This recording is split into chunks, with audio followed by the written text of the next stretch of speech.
Depuis lundi déjà, les membres du comité d'évaluation font le tour d'horizon des activités des membres de l'équipe gouvernementale. 4 autres ministres accompagnés de leur cabinet sont reçus par le dit comité afin de discuter autour de leurs activités programmées pour les 6 premiers mois de l'année. C'est une évaluation à mi-parcours qui s'est très bien passée, dans une ambiance vraiment chaleureuse avec les évaluateurs, bien sûr sous la coordination du Premier ministre. Et puis nous espérons que cela va nous permettre de nous améliorer davantage dans le cadre de la reddition des comptes et de la redevabilité que nous devons tous en tant que ministre de la République au peuple de Guinée. Dans l'ensemble, on peut se féliciter parce que la procédure a été respectée, la méthodologie, le plan de travail, et on est resté dans le timing en ce qui concerne la présentation de notre rapport. Nous avons reçu des appréciations, des questions et aussi des recommandations dont nous allons en prendre compte. Cette évaluation, ce n'est pas pour dire que quelqu'un a bien ou mal travaillé, mais c'est pour vraiment identifier toutes les anomalies, tous les dysfonctionnements afin de pouvoir les corriger d'ici la fin de l'année. C'est un exercice à renouveler et je félicite Monsieur le Premier ministre d'avoir eu cette idée. Nous sommes optimistes et nous comptons au courant du deuxième semestre vraiment atteindre les objectifs assignés à notre département. L'organisation de ce cadre d'échange autour de la performance des ministres de la transition est bien perçue par le gouvernement Goumou et les membres du comité d'évaluation de performance. J'apprécie considérablement cette nouvelle démarche du gouvernement de faire en sorte que les ministères puissent effectivement présenter leurs performances de manière à évaluer ce qu'ils sont en train de faire à différents niveaux et apprécier aussi les réussites, les points forts et les points faibles. Et le mécanisme qui nous a permis d'évaluer les différents ministres a été bien élaboré. Tous les outils de performance ont été transmis aux différents évaluateurs et ça nous a permis aussi de voir vraiment le sérieux qui a été mis en place pour l'exercice en question. Pour le Premier ministre, Dr Bernard Goumou, il s'agit de s'inscrire davantage dans la poursuite de la refondation de l'État prônée par le président de la transition, colonel Mamadi Doumbouya. Ce jeudi, d'autres ministres sont annoncés pour le même exercice devant le comité d'évaluation. Voilà, c'était plutôt donc un reportage de Ousmane Bangoura qui nous parlait des 4 autres ministres de la transition qui sont passés ce mercredi devant le comité d'évaluation afin de discuter autour de leurs activités programmées pour les 6 premiers mois écoulés de l'année. Et cette évaluation a mis parcours des ministères sectoriels et coordonnée par le Premier ministre chef du gouvernement. Je vous le disais tout à l'heure, après avoir donc remporté la Coupe du championnat d'Afrique de basketball des moins de 16 ans, les jeunes joueurs sont rentrés hier à Conakry.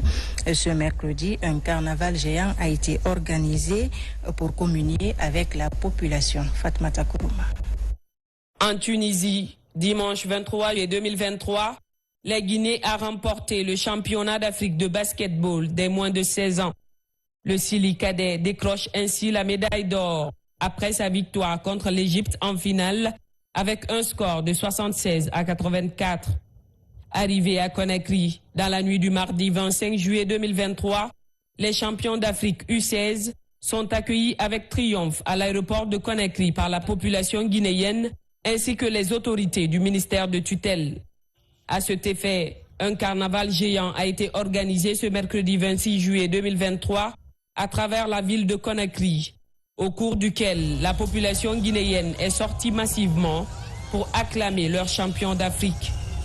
Du quartier Koulewondi dans la commune de Kaloum jusqu'à la plage Kamayen dans la commune de Dixine, ces jeunes joueurs de basketball qui font aujourd'hui la fierté du secteur sportif guinéen sont célébrés par un peuple fier et reconnaissant.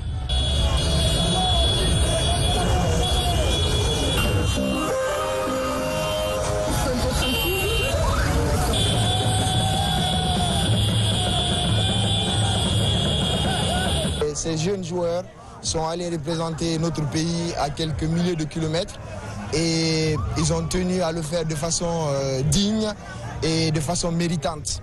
À chaque match qu'ils ont joué, ils l'ont remporté. Je pense que c'est historique. Je pense que cela est salutaire. Et c'est pour ça qu'aujourd'hui, vous pouvez voir la mobilisation de presque toute la population qui est là pour soutenir ces jeunes et pour les féliciter. Ces jeunes joueurs-là ont déjà fait leur preuve très vite.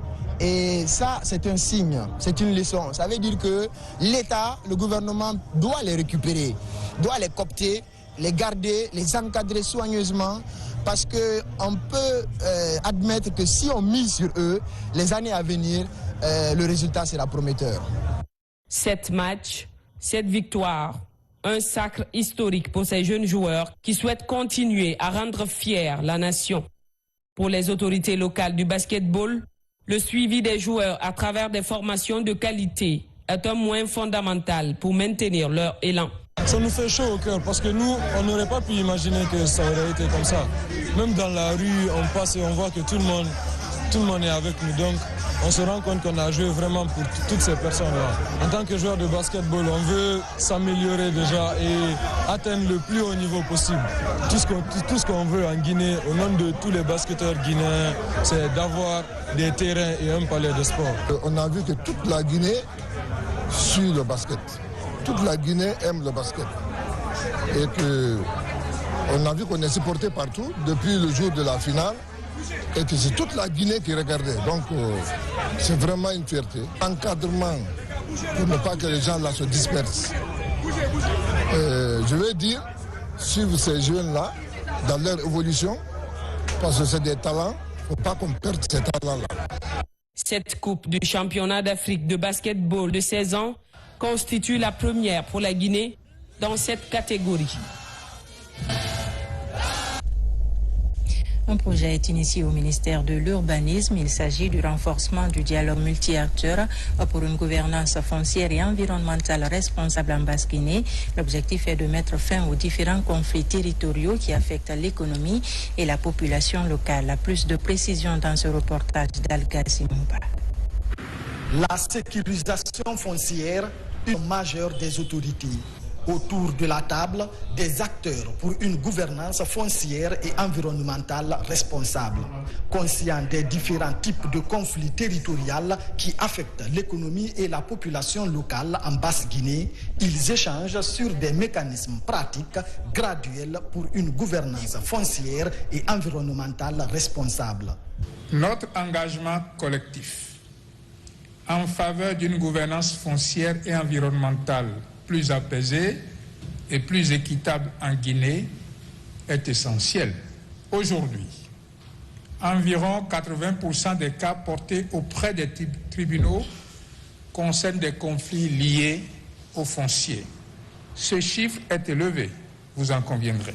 Il s'agit en effet à travers le projet de poser les bases de la sécurisation foncière, à travers le dialogue, à travers la médiation, l'exercice des droits, la révision des textes, le développement d'opportunités de revenus, l'outillage des services concernés par la gestion foncière, l'aménagement du territoire et la protection de l'environnement par exemple. Ce projet gouvernemental intervient dans les préfectures de Bofa, Forekaria, Koya, Dubrika et la zone de Conakry. Cette deuxième session du comité de pilotage va permettre de trouver des solutions à la problématique croissante des conflits violents et tensions autour de l'accès et l'usage des ressources naturelles et qui n'a pas été géré jusque-là de manière systématique et inclusive. Cette importante rencontre du projet sera mise à profit pour non seulement échanger sur l'état d'avancement et contraintes liées à la mise en œuvre, mais aussi un moment pour tous les acteurs de faire un examen de la mise en œuvre et des propositions concrètes pour améliorer davantage l'exécution du projet afin de réussir les changements escomptés.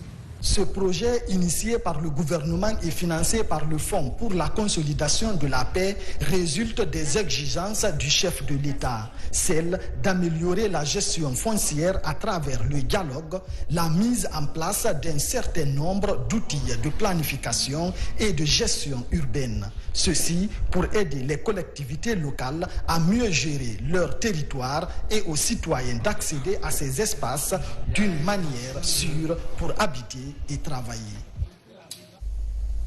Au Salon de l'Invention à Abidjan, les 3 jours de l'événement ont été ponctués par d'intenses travaux, par des panels et des ateliers. Les délégations, notamment la Guinée, ont tenté de trouver des pistes de solutions dans l'accompagnement des inventeurs et des entreprises qui ont du mal à innover. Au sortir de ces 2 jours de travaux, la nécessité de booster les recherches reste primordiale. Abdul Karim Kamara est notre envoyé spécial en Côte d'Ivoire.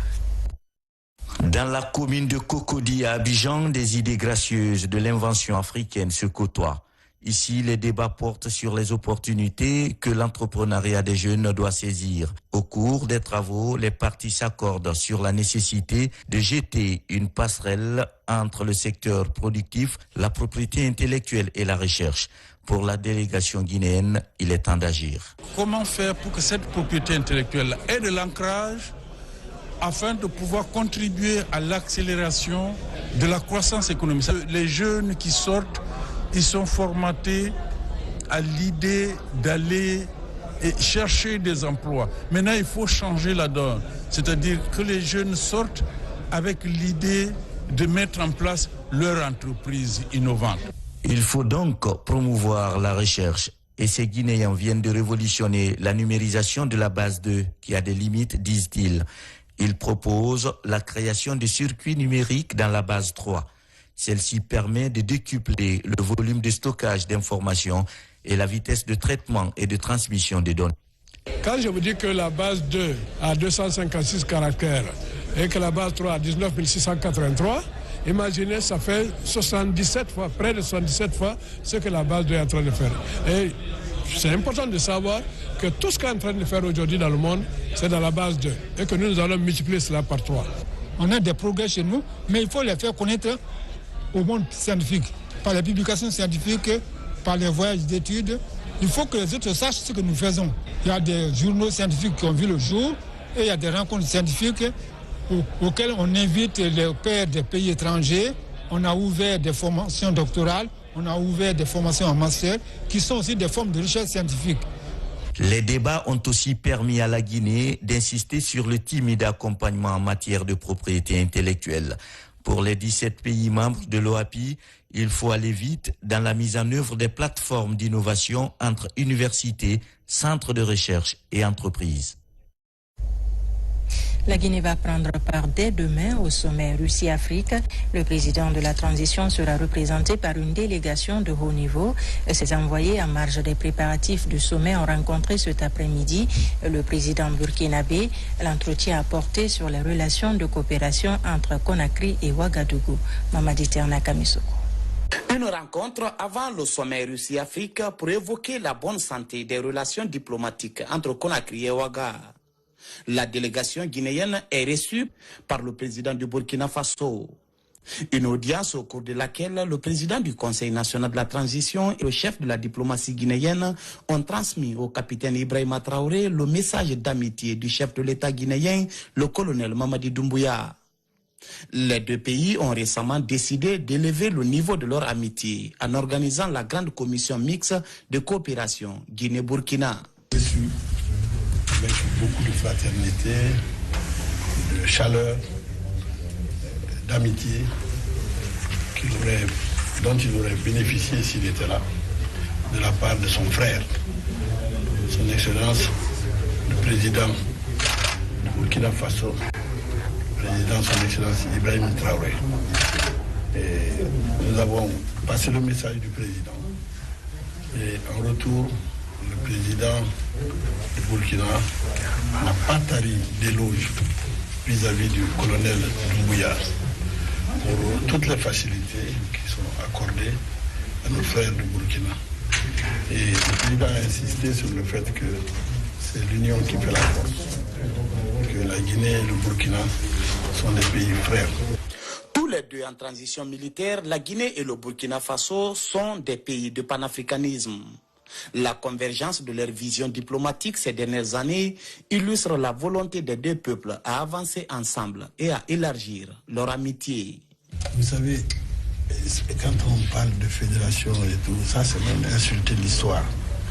Nous sommes des pays liés, nous avons été divisés, c'est ça. Voilà, ce n'est pas comme si on venait chacun de nulle part pour se rencontrer. On ne doit même pas parler de ça. La Guinée est une terre de panafricanisme. Le Burkina, c'est une terre de panafricanisme. Officiellement invité au sommet Russie-Afrique, le président colonel Mamadi Doumbouya s'est fait représenter à ce grand rendez-vous par une grande délégation conduite par son ministre des Affaires étrangères. Un grand témoignage de l'excellence des rôles diplomatiques entre Conakry et Montréal. L'édition du Forum Russie-Afrique s'ouvre donc ce jeudi 27 juillet à Saint-Pétersbourg, une rencontre aux enjeux économiques censée redéfinir la trajectoire des relations diplomatiques entre Moscou et le continent. Une vingtaine de chefs d'État et de délégations gouvernementales ont déjà rallié la Russie. On en sait plus avec Mamadi Ternaka Misoko, notre envoyé spécial. Deuxième ville de la Fédération de Russie de par sa population après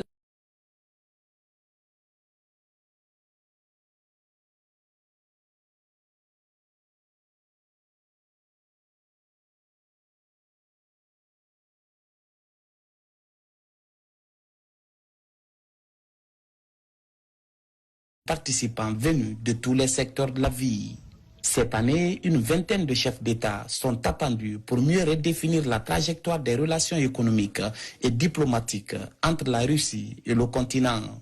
Des jours de rencontres aux enjeux majeurs qui réunissent également des journalistes venus de 27 pays africains. C'est la première fois que je participe à cet événement et vraiment c'est très très intéressant. Alors nos attentes nécessairement c'est d'améliorer les relations nécessairement économiques entre les pays de l'Afrique et la Russie. On sait bien que l'Afrique est un marché très riche et espérons bien cet événement être de le bénéfice pour nos pays de l'Afrique. À ce genre de tribune, on attend les décisions.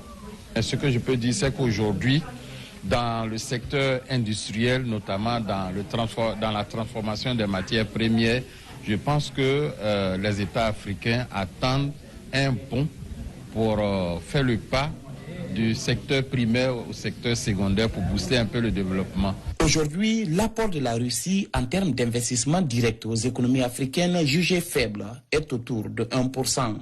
Rectifier le tir en investissant les 40 milliards de dollars promis en 2019 sera une des attentes fortes. Ainsi, ce forum comprend plus de 30 sessions plénières et réunions thématiques sur les questions les plus importantes des échanges entre la Russie et les pays africains.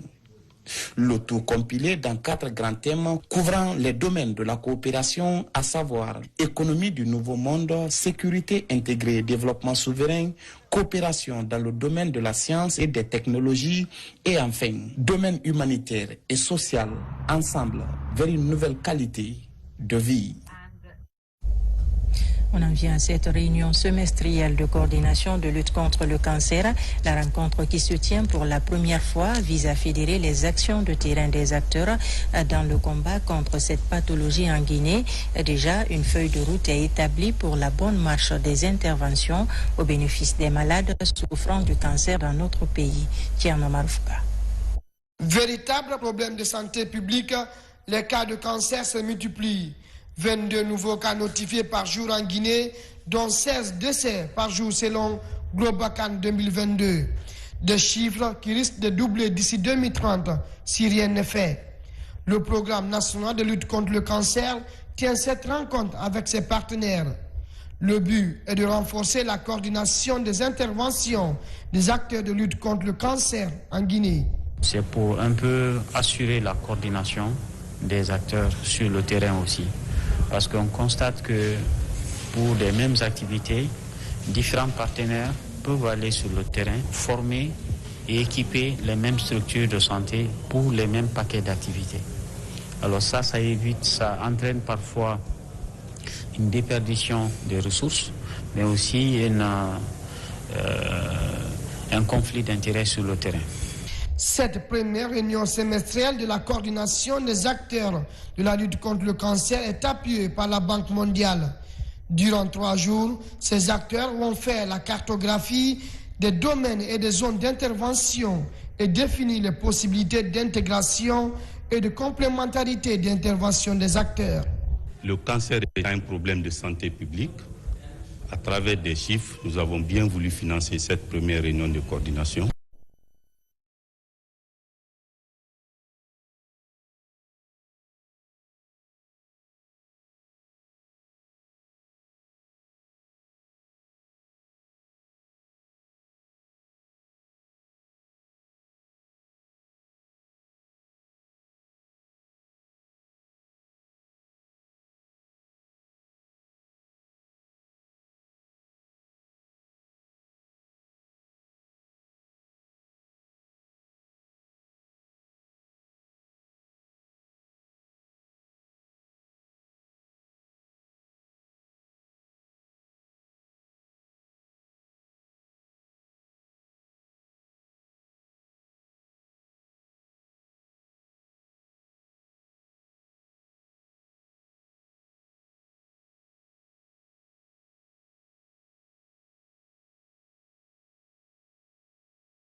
Mais les ménages plus éloignés des centres-villes, au cœur de la médecine et au-delà de la lutte contre les maladies. L'engagement global du département, c'est accélérer la marche de notre pays vers la couverture santé universelle. Et nous sommes conscients qu'investir dans les soins de santé primaire, investir dans la santé communautaire, renforcer la stratégie actuellement en cours, c'est accélérer la marche vers la couverture santé universelle. Le président de la République, le colonel Mamadou Doumbouya, ne ménage aucun effort pour améliorer les conditions de vie des Guinéens. C'est pourquoi il se bat aujourd'hui pour construire et pour envoyer. Toutes les parties prenantes sont mobilisées pour intensifier la politique de santé communautaire. Dans les zones d'intervention, le projet va durer 3 ans dans l'objectif d'améliorer la santé de la population en explorant plusieurs pistes de solutions. Bientôt le nouveau code des marchés publics en Guinée. Le document n'est pas encore validé, mais les responsables de l'autorité de régulation des marchés publics sont aboqués pour sa vulgarisation. Dans ce document, plusieurs aspects concernant la passation des marchés publics sont pris en compte. Plus de détails avec Younoussa Tawel Kamara. Bientôt le nouveau code des marchés publics et ses textes d'application en République de Guinée. Un document qui prend en compte tous les aspects juridiques et institutionnels de contrôle et passation des marchés publics. Dans cette salle, les directeurs préfectoraux de micro-réalisation, les receveurs et les conseillers en passation des marchés dans les communes rurales et urbaines de Boké.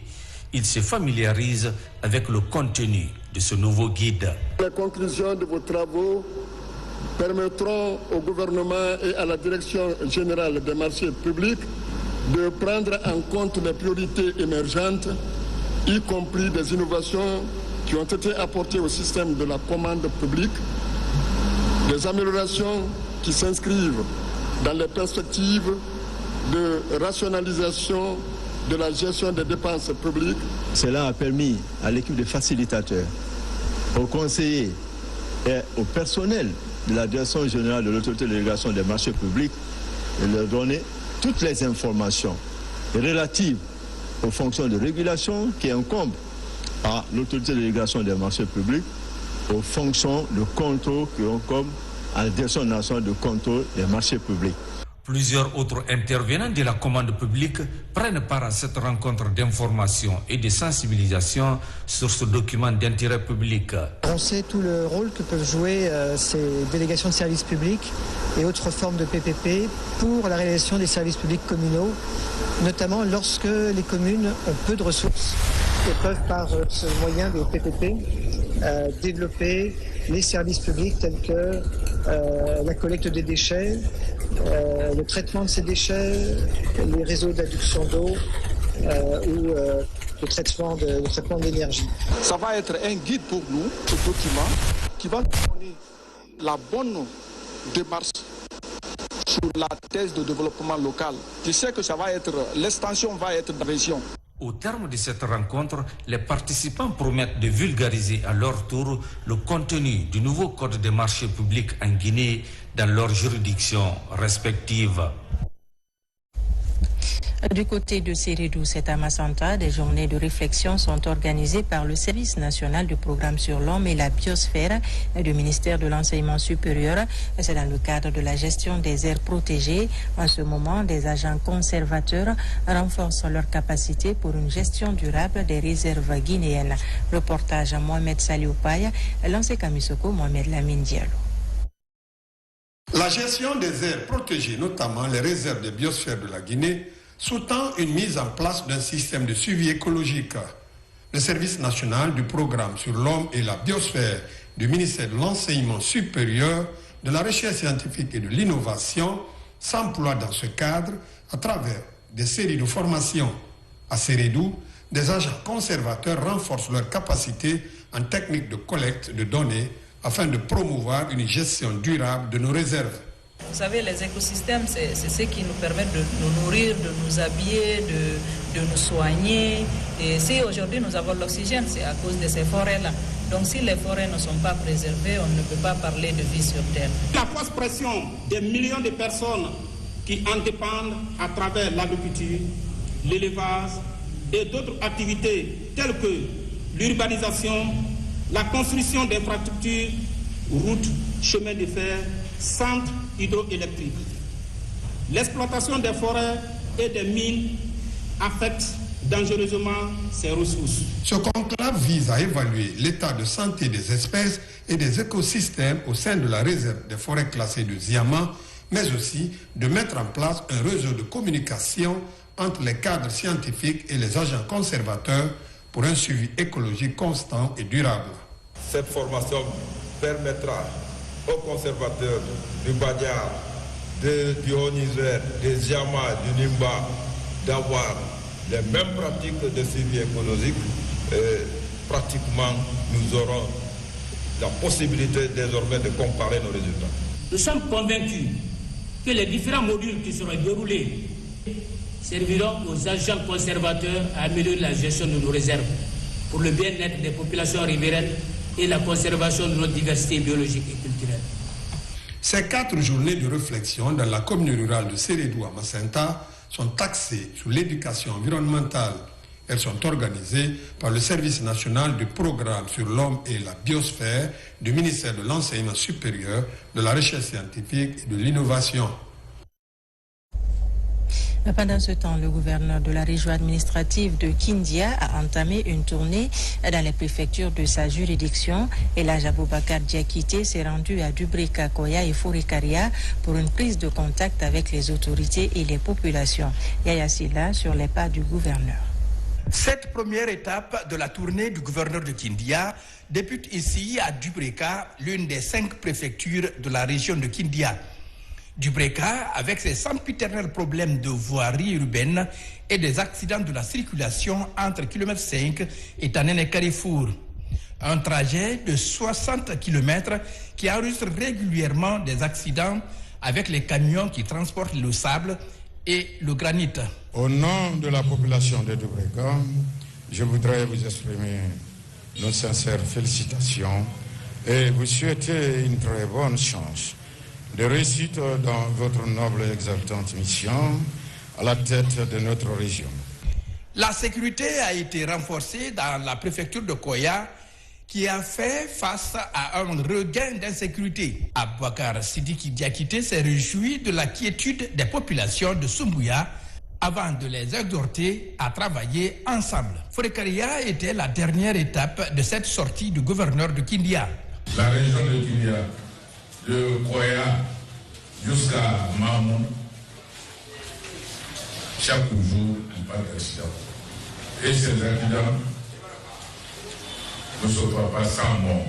Et quand nous perdons une personne, 2 personnes, 3 personnes, c'est trop déjà pour nous. Nous allons continuer à sensibiliser et nous demanderons tous les acteurs de transport, les syndicats, les chauffeurs, pour que chacun prenne conscience, pour dire que je suis avec des gens dans mon véhicule et j'ai leur vie à main. Ça, c'est important. Là, les autorités ont loué les efforts du CNRD pour avoir facilité l'ouverture de la route Koya-Pamilap. Et pour terminer, plus d'1 milliard de francs guinéens, c'est la cagnotte qu'un parieur de la Lonagui vient de décrocher au compte du jackpot. La remise du gain aux parieurs dans un réceptif hôtelier de la place a mobilisé plusieurs invités. Lancé Koulibaly. À peine lancé, le jeu jackpot de la Lonagui donne le sourire aux parieurs et revendeurs. Le premier milliardaire est Jean-Pierre Camara qui a raflé la cagnotte d'1 milliard 202 000 francs guinéens. Le revendeur Abdoulaye Sarr a bénéficié de 30 millions de francs guinéens. La remise du gain dans un réceptif hôtelier de la place a mobilisé Direction générale de la Lonagui, partenaires et plusieurs invités, parmi lesquels l'ambassadeur Grand Pays. Après une brève communication sur le principe de jeu, suivi de projections sur l'identité du gagnant et les acquis de la Lonagui, relative notamment à la rénovation de 2 écoles à Forekaria et Matoto, le directeur général de la Lonagui a décliné les objectifs de son institution. L'objectif premier de la Lonagui est de répondre aux attentes des parieurs en matière de jeu, à l'image de ce qui se passe dans la sous-région et à l'international, en leur offrant une gamme de produits variés respectant les normes et les bonnes pratiques internationales en la matière. D'où est venue l'idée de promouvoir et d'implémenter le jeu Jackpot 645. Ce produit Jackpot a été lancé le mardi 6 juin 2023 et le premier tirage a été effectué le samedi 10 juin 2023. C'est un tirage hebdomadaire dont le principe est de choisir 6 numéros gagnants parmi les 45 numéros. La mise en vente de ce produit marque le début d'une longue et passionnante histoire qui fera briller de multiples futurs gagnants et qui prendra en compte tout l'écosystème gagnant, du partenaire commercial au parieur en passant par le vendeur. Le jeune milliardaire qui a déjà reçu l'argent à son compte invite les parieurs à croire en la Lonagui. Tout un chacun, que tu sois menuisier, que tu sois travailleur, peu importe, venez, on va jouer au jackpot. Le jackpot, c'est du vrai. La Lonagui, elle ne ment jamais. Ma joie, elle est immense aujourd'hui. Le virement a été fait très tôt. Je ne pensais même pas que j'allais recevoir mon argent, mais Dieu merci, mon argent est revenu dans mon compte bancaire. La cérémonie a été marquée par la prestation d'artistes comédiens et humoristes de la capitale. C'est la fin de ce journal. Merci de nous avoir reçus chez vous. L'actualité se poursuit sur notre site, le www.rtgguinée.info. Bonsoir et à demain.